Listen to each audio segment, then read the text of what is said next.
में आप सबका स्वागत है। देखिए live India corona virus updates. पहली बार एक दिन में 10,000 से अधिक नए मामले, 24 घंटे में 396 की मौत।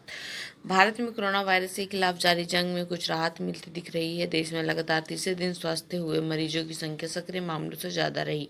हालांकि नए मामले में भी तेजी से इजाफा देखने को मिल रहा है। 2.96 लाख मामलों के साथ भारत कोरोना संक्रमित के मामले में ब्रिटेन को पीछे छोड़ प्रभावित देशों की सूची में चौथे स्थान पर पहुंच गया है।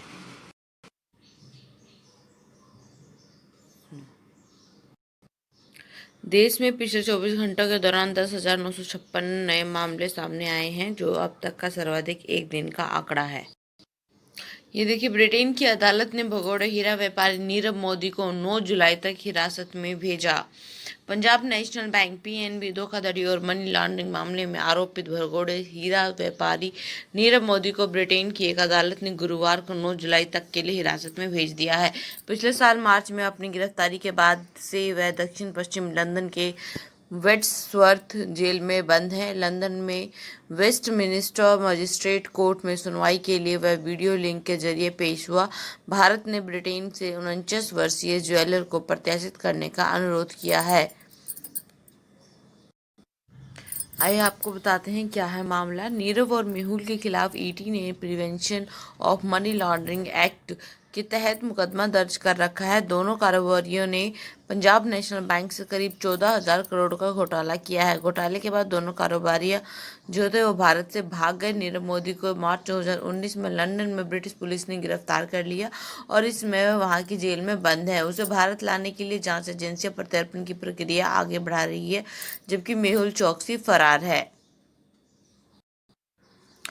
उसके बाद आपको बताते हैं कि जो उसके अफ्रीकी देश यानी कि मेहुल चौकसी के अफ्रीकी देश के एंटीगुआ में होने का पता चला है।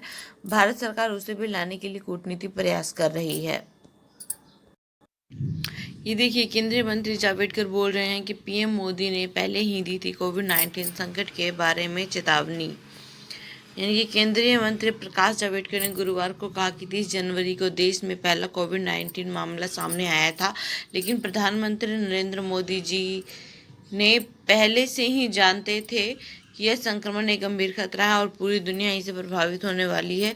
तो केंद्र शासित प्रदेश जम्मू और कश्मीर में सुरक्षा बलों द्वारा किए गए हाल के आतंकवाद विरोधी अभियानों का उल्लेख करते हुए सूचना और प्रसारण मंत्री ने कहा कि पाकिस्तान अपने नापाक मंसूबों में कभी कामयाब नहीं होगा।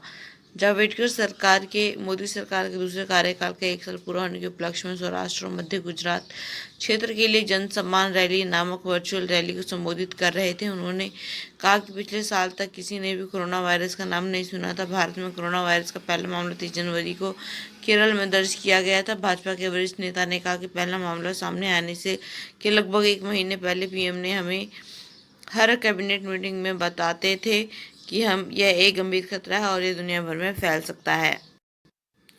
अब अमेरिका में अब प्रतिमाओं पर फूट रहा है गुस्सा। व्हाइट हाउस बोला ट्रंप जल्द करेंगे पुलिस सुधार। अमेरिका में पुलिस हिरासत में अश्वेत व्यक्ति जॉर्ज फ्लॉयड की मौत के विरोध में लोगों का गुस्सा थमता नजर नहीं आ रहा। जब अब ऐतिहासिक प्रतिमाओं पर लोगों का गुस्सा फूट रहा है, कई शहरों में क्रिस्टोफर कोलंबस की प्रतिमाओं को फिर निशाना बनाया गया है। प्रदर्शनकारियों ने जेफरसन डेविस की प्रतिमा भी तोड़ दी है। अमेरिका के रिचमंड, सेंट पॉल और बोस्टन शहरों में बुधवार को इन प्रतिमाओं को तोड़ने के मामले सामने आए हैं।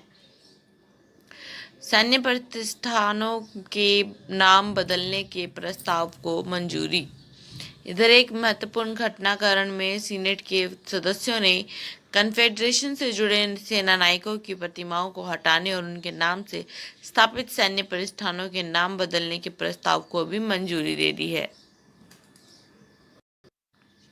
हालांकि राष्ट्रपति डोनाल्ड ट्रंप नाम बदलने को लेकर तैयार नहीं है।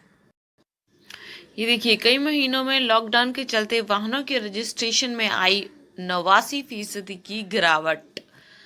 वाहनों के रजिस्ट्रेशन की बात करें तो मई महीने में भारत में 88.87% की गिरावट देखी गई।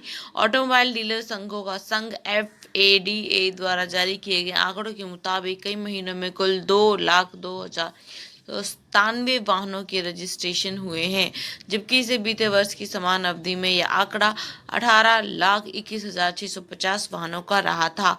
फाड़ा का कहना है कि यह परिणाम कोरोना वायरस महामारी में राष्ट्रव्यापी लॉकडाउन की वजह से हुआ, जो कि अभी तक देश के कई हिस्सों में मौजूद है। इतिहास में पहली बार अप्रैल का महीना शून्य रिटले के साथ देखा गया, जबकि लॉकडाउन को धीरे धीरे मई की शुरुआत में ढील दी गई। कई शहरों में 40 दिनों के बाद का कामकाज शुरू हुआ। ये देखिए, क्रेडिट कार्ड बिल पेमेंट में ईएमआई विकल्प आप चुने या नहीं, जान लीजिए। क्रेडिट कार्ड बिल का भुगतान अगर आप ईएमआई के द्वारा करना चाहते हैं तो इसका मतलब है कि आपके लोन की अवधि लंबे समय तक चलेगी। ऐसे ग्राहक जो एक बार में क्रेडिट कार्ड का बिल भुगतान नहीं कर सकते, उनके लिए ईएमआई का विकल्प बेहतर है। यदि आप ईएमआई शुरू करवाते हैं और समय पर किस्तों का भुगतान कर देते हैं तो आपको इसके लिए अलग से कोई ब्याज दर नहीं देना होगा। यदि आप नियम तारीख से पहले बिल की पूरी राशि का भुगतान करते हैं तो आपको ब्याज नहीं देना होगा। यदि आप राशि को ईएमआई में परिवर्तित करते हैं तो आपको बिल राशि का भुगतान ब्याज सहित करना होगा।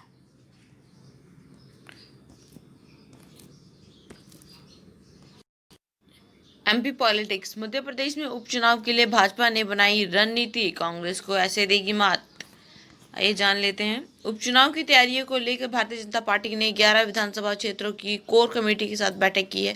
चुनाव प्रभारी या सह प्रभारी प्रत्याशी और 2018 में हारे हुए प्रत्याशियों के साथ मुख्यमंत्री शिवराज सिंह चौहान, प्रदेशाध्यक्ष विष्णुदत्त शर्मा और संगठन महामंत्री सुहास भगत ने 6 घंटे के मंथन किए और इसमें बताया गया कि आने वाले उपचुनाव में कोरोना का प्रभाव रहेगा, इसलिए सारा चुनाव प्रचार सोशल मीडिया पर होगा। सभी लोग इसी हिसाब से तैयारी करेंगे। भाजपा नेता ने पहले सभी 11 सीटों के नेताओं के साथ संयुक्त बैठक की। इसके बाद अलग अलग विधानसभा सभावार बैठकें भी हुई। बैठक में भाजपा नेताओं से कहा गया कि हमारे प्रत्याशी पार्टी में नए हैं, इसलिए उन्हें सामंजस्य बनाकर चले। 11 विधानसभा क्षेत्रों की बैठक शुक्रवार को होगी। ये देखिए, पंजाब सरकार का बड़ा कदम, वीकेंड व सार्वजनिक छुट्टियों में फिर होगा सख्त लॉकडाउन। जी हाँ, चंडीगढ़ से खबर है। कोरोना के सामुदायिक प्रसार की आशंकाओं के बीच पंजाब सरकार ने फिर कड़ा कदम उठाया है। सरकार ने सप्ताह यानी कि वीकेंड और सार्वजनिक छुट्टियों के राज्य में सख्त लॉकडाउन करने का आदेश दिए हैं। इस दौरान केवल इलेक्ट्रॉनिक पास धारकों को ही निकलने की इजाजत होगी। मेडिकल स्टाफ, आवश्यक वस्तुएं उपलब्ध कराने वाले लोगों के अलावा सभी नागरिकों को कोवा ऐप से ई पास डाउनलोड करना होगा। दिल्ली से आने वालों को कोरोना टेस्ट का सर्टिफिकेट दिखाना होगा। कोरोना के सामुदायिक प्रसार की आशंकाओं के बीच पंजाब सरकार ने कड़ा कदम उठाया है। बाहर से आने वालों की 1 सप्ताह बाद टेस्ट होगा और वहीं अस्पतालों में बेड की जानकारी भी दी गई है। मुख्यमंत्री ने अस्पतालों में बेड्स की उपलब्धता और अन्य आंकड़ों की जानकारी सेहत विभाग के लोगों को देने के निर्देश दिए हैं। निजी अस्पतालों द्वारा कोरोना मरीजों के इलाज और अस्पतालों में दाखिले की ज़्यादा फीस लिए जाने की शिकायतों पर मुख्यमंत्री ने स्वास्थ्य विभाग को सीजीएचएस रेट सख्ती के साथ लागू करवाने के निर्देश दिए हैं। अगस्त में पीक पर होगी महामारी। कैप्टन अमरिंदर सिंह ने कहा कि स्वास्थ्य विभाग के अनुमानों के अनुसार राज्य में इस महामारी का चरम पर आना अभी बाकी है। बीसीसीआई के कोषाध्यक्ष ने बताया, आईपीएल के आयोजन से महामारी के बीच देश को ये फायदा। देखते हैं क्या फायदा है। भारतीय क्रिकेट कंट्रोल बोर्ड यानी बीसीसीआई इस साल इंडियन प्रीमियर लीग यानी आईपीएल का आयोजन करने के लिए हर संभव प्रयास कर रही है, लेकिन आलोचकों का कहना है कि बीसीसीआई पैसों की वजह से दुनिया की सबसे महंगी और लोकप्रिय लीग का आयोजन करना चाहती है। ऐसे आलोचकों को भारतीय क्रिकेट बोर्ड की कोषाध्यक्ष अरुण धूमल ने जवाब दिया कि बीसीसीआई पैसों के लिए नहीं बल्कि तमाम लोगों को रोजी रोटी और देश का मूड बदलने के लिए आईपीएल का आयोजन करवाने के लिए उतावली है।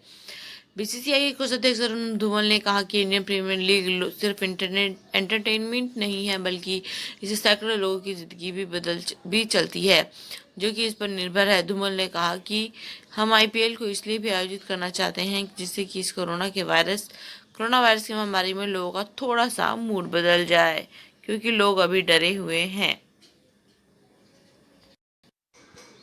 जेएनयू को लेकर अनुपम सिन्हा ने किया ये ट्वीट, तो हंसल मेहता ने उन्हें कह दिया anti nationalist. Film director Anurag Kashyap, अनुभव सिन्हा और हंसल मेहता हर मुद्दे पर अपनी बेबाक रखते हैं। दोनों एक दूसरे के काफ़ी अच्छे दोस्त भी हैं, इसलिए ये खिंचाई करने से भी नहीं चूकते। हाल ही में तीनों ने कुछ ऐसा ही किया जब दिल्ली की सबसे ज़्यादा विवादों में रहने वाली यूनिवर्सिटी जवाहरलाल नेहरू यानी कि जेएनयू यूनिवर्सिटी को देश की टॉप 10 यूनिवर्सिटियों में शामिल करने की खबर आई। आज की खबरों में बस इतना ही। बाकी जानकारी के लिए हमारे साथ बनी रहिए, देखते रहिए करंट ट्रेंड्स विद गौरव। पसंद आने पर लाइक, कमेंट और सब्सक्राइब जरूर कीजिए। Thank you. नमस्कार।